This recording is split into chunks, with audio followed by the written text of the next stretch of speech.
Thanks. Well, it's one thing to experience Antarctica from a ship, but if you really want to experience it, then you've got to get your feet wet and step on land. Now, this is a first for me, and I'm pretty excited, particularly as you think that the first person ever to do what I'm doing now was less than 200 years ago, and the first woman to ever put a foot on Antarctica was less than 70 years ago. Something tells me, though, these penguins have been here an awful lot longer than that.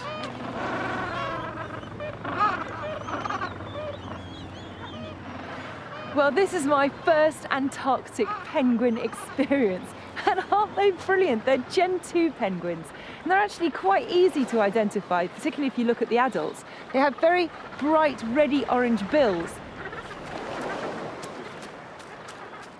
One thing you may be surprised at is that there isn't any snow or ice on this island. Well, that's because it's February in Antarctica and it's summertime, so a lot of the ice and snow on the perimeter has melted.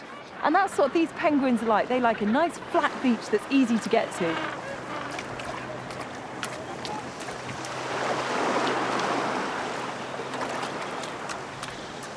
This particular group consists of adults and juveniles. And quite honestly, it's quite difficult to tell which is which. And if you look around, it doesn't look like there's many small penguins. That's because they grow very, very quickly. But if you look closely, there are differences. The juveniles don't have such a bright bill, and their backs are much greyer. You can also tell from their behaviour. Now, if you see two penguins running after each other, it's the one behind that is the juvenile. Now, what the juvenile is doing is trying to get fed.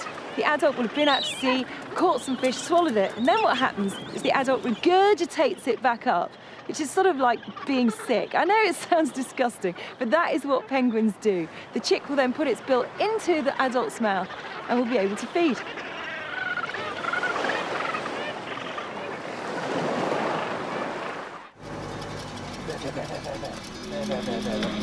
Can't quite believe it, but there's the animal we've been looking for.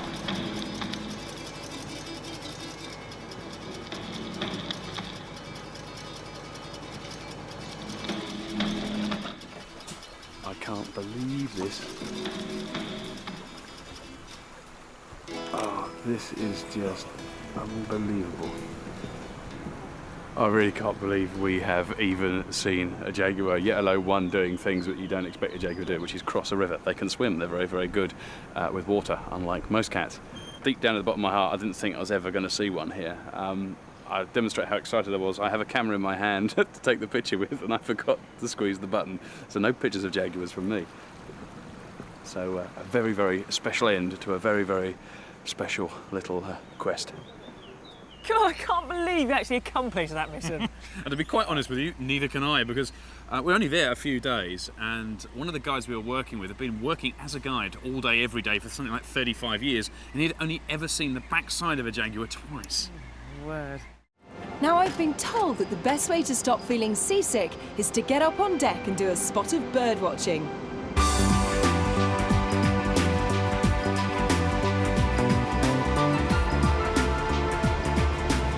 This big one is a giant petrel, and the ones that look like black and white pigeons are Cape petrels. The Spanish sailors called them pintado, which means painted. Eternity. And they really do look like someone's just splashed paint over their wings. This is my first ever black-browed albatross.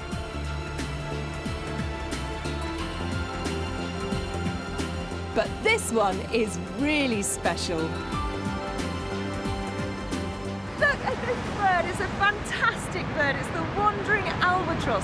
Not only is it the largest and heaviest seabird in the world, but it also has the biggest wingspan of any bird. It's quite difficult to see just how big it is from here. But if I put my arms out like that, that is the length of just one of its wings. So its whole wingspan is twice the length of my arms. It is just an enormous bird. In fact, we're lucky to see it at all. Albatrosses often get caught up in fishing lines and drown, and as a result, there are only 28,000 wandering albatrosses left in the world, compared to twice that number 30 years ago. They're well named, wandering up to 8,000 kilometres from their breeding grounds before going home with fish for their hungry chick.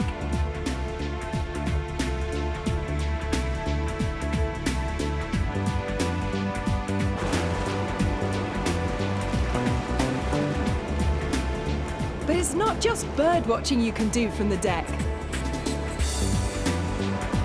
Hey!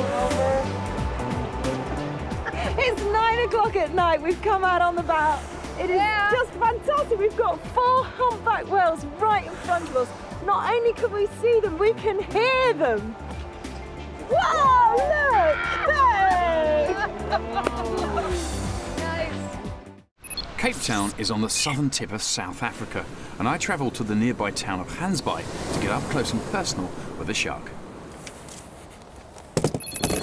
Right, all the great white sharks are out there somewhere, and for once, none of the specialist equipment I need to see them actually fits in my case, all except a pair of swimming trunks. All I need now is a boat and someone who knows where the sharks are.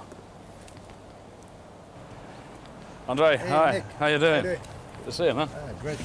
The crew at Marine Dynamics have been watching sharks for over a decade. They're experts, and none more so than Andre Hartman.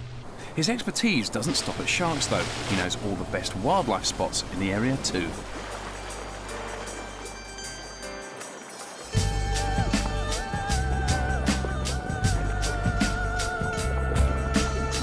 Now, I simply couldn't resist popping in here.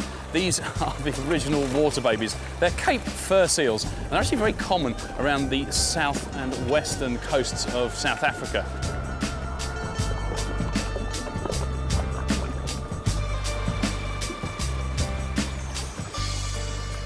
I must admit, if you actually look carefully among the kelp, there are hundreds and hundreds of them, all with their flippers sticking out. In fact, sometimes it's quite tricky to work out what's seal and what's kelp. Sticking your flipper out of the water is actually quite a useful thing to do if you're a seal, because around here the waters are surprisingly cold. So sticking your flipper out, if it's nice and dark in colour when the sun's out, actually works a bit like a solar panel, and they can warm up their bodies by doing that.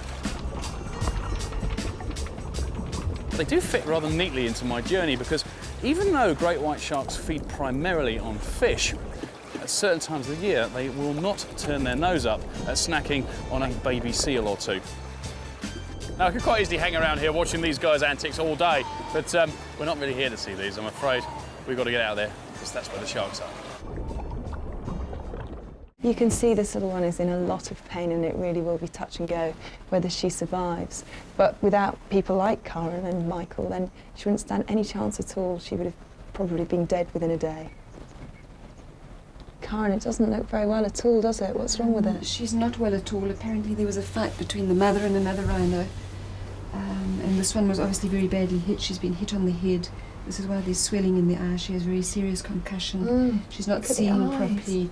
She's been burnt on the electric fence. And this is obviously a black rhino, so it's extremely precious. She's very, very precious. She's also been attacked by a jackal, and they've eaten around the rectal area. So our chances are very low. She's in quite a bit of, she's in shock at the moment. And what we're going to do is just get her warm, get her stable before we start any veterinary heroics and things like that. The calf is just 2 days old. She's in a serious condition, and the next few hours will be critical. The way to recognise black rhino is the shape of the mouth. Instead of a flat, wide mouth, they have a finger-like top lip which they use to pull off leaves. Breeding black rhinos hasn't been as successful as breeding whites, and their numbers are dangerously low. Back at the centre, the calf's managing to feed, but there's a long way to go before she's out of danger. She's settling.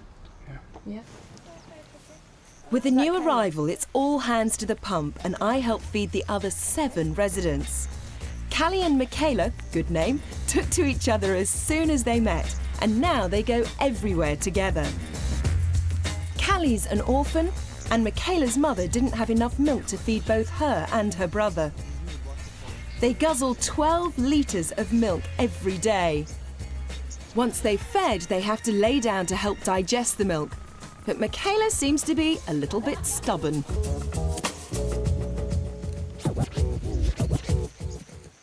Today, white rhino numbers are stable, and attention now needs to focus on the other rhino species, which experts fear could become extinct within 10 years. And how could we possibly let such an adorable prehistoric animal disappear? Well, our ship seems to be stuck in pack ice and the weather has certainly taken a turn for the worse. But look, we're surrounded by these crab-eater seals and they are so entertaining to watch. Now, they're called crab-eater seals, but they're actually named completely wrongly because they don't eat crabs at all. There aren't even crabs in Antarctica. They eat krill. But when the first people saw these seals, they saw them eating a creature covered in a shell, thought it was a crab, and the name stuck. The other amazing thing about these seals is they're only found in Antarctica, and yet they're the most numerous seal in the world. Numbers are estimated between 12 and 70 million, which does seem a little bit vague, but I don't suppose they're that easy to count on this ice.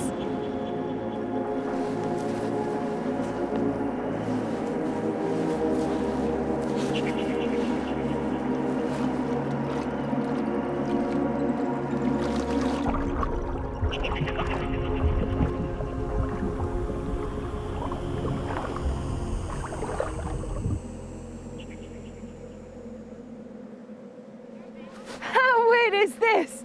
That is our ship, it's in the water, and we are standing on the frozen sea.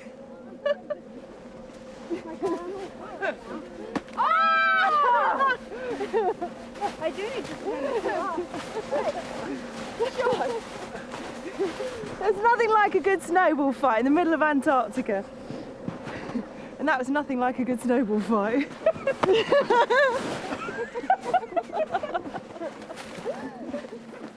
Now, I've done some pretty silly things in my time on The Really Wild Show, but this is one of the silliest. But apparently, this is something you just have to do. Taking your clothes off in this temperature has got to be nuts.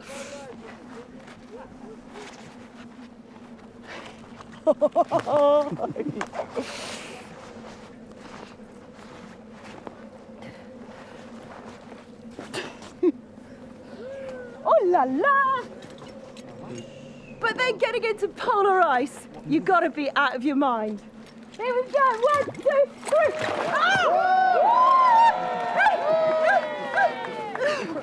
Oh my goodness, it is freezing! Stop.